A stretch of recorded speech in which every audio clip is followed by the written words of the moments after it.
వరంగల్లో రంజాన్ సందర్భంగా నిర్వహించిన ఈద్గా తోఫా కార్యక్రమంలో మంత్రి కొండ సురేఖ పేద ముస్లింలకు దుస్తులను బహుమతిగా అందజేశారు. రంజాన్ ప్రేమ, దయ, త్యాగానికి ప్రతీక అని పేర్కొన్న ఆమె సీఎం రేవంత్ రెడ్డి సారథ్యంలో ప్రభుత్వం మైనార్టీల సంక్షేమానికి పెద్దపీట వేస్తోందన్నారు. ఈద్ పర్వదినం అందరికీ శాంతి, సౌభాగ్యాలను తీసుకురావాలని ఆకాంక్షించారు.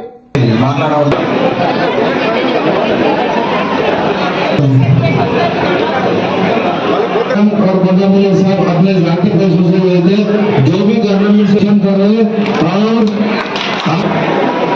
जो कॉन्स्टिट्यूंसी के बड़ा ईदगाह को 1 करोड़ रुपए सैंक्शन करें। ओके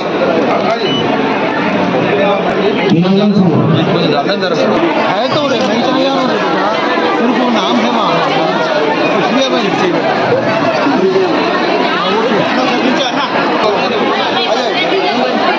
चलिए आगे बढ़ो, ओके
మాసం సందర్భంగా ప్రభుత్వం నుంచి వచ్చినటువంటి బట్టల పంపిణీతో పాటుగా మేము ప్రతి సంవత్సరము ఇమాములకు, మౌజులకు సొంతంగా ఏవైతే కొనిస్తామో ఆ బట్టల పంపిణీ కార్యక్రమం కూడా ఇక్కడ చేపట్టడం జరిగింది.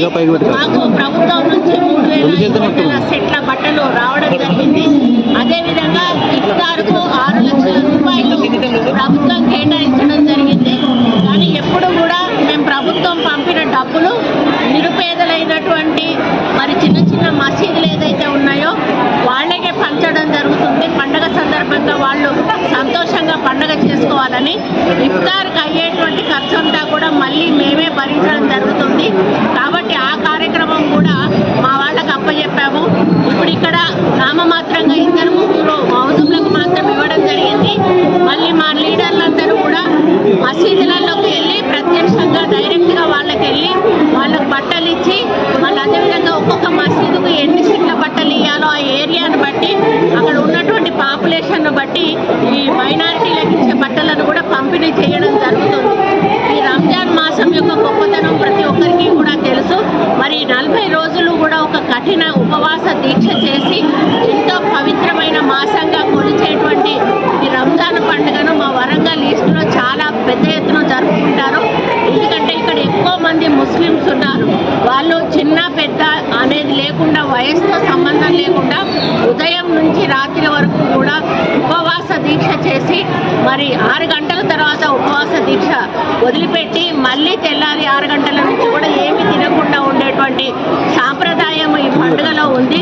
వాళ్ళు ఈ పండుగ సమయంలో ఉపవాసంలో కూడా 5 సార్లు మరి నమాజు చేస్తూ అందరికీ మంచి జరగాలి, అందరూ ఆరోగ్యంగా ఉండాలి అని చెప్పి వాళ్ళు ఆ యొక్క నమాజు కూడా చేయడం జరుగుతుంది. కాబట్టి దానివల్ల ఓన్లీ ముస్లిమ్స్ వాళ్ళకే కాదు, సమాజంలో అందరికీ కూడా మంచి జరగాలని వారు కోరుకుంటారు.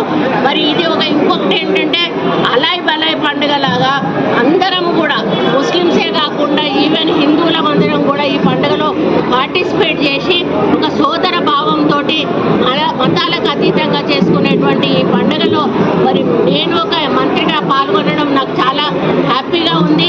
నా చేతుల మీదుగా ఈరోజు ఈ మంచి కార్యక్రమాన్ని మరి ఏర్పాటు చేసి నా చేతుల మీదుగా మంచి కార్యక్రమం చేయించినందుకు అధికారులకు, ముఖ్యంగా కలెక్టర్ గారికి, ఆర్టీఓ, డిప్యూటీ కలెక్టర్ గారికి అందరికీ కూడా మరి పేరు పేరున కూడా నేను హృదయపూర్వక నమస్కారాలు తెలియజేస్తూ మైనారిటీలందరికీ కూడా మరి దేశవ్యాప్తంగా కాదు ప్రపంచవ్యాప్తంగా ఉన్న మైనారిటీ సోదరులందరికీ కూడా రంజాన్ పండుగ శుభాకాంక్షలు తెలియజేస్తూ ఈ రంజాన్ మన జీవితాల్లో మంచి వెలుగులు నింపాలని, మంచి ఆరోగ్యాన్ని ఇవ్వాలని, మన పిల్లలకు మంచి భవిష్యత్తుని ఇవ్వాలని, మన సమాజం ఒక మంచి మార్గంలో నడిచే విధంగా ఆ అల్లా దీవెనలు ఉండాలని కోరుకుంటూ సెలవు తీసుకుంటాం.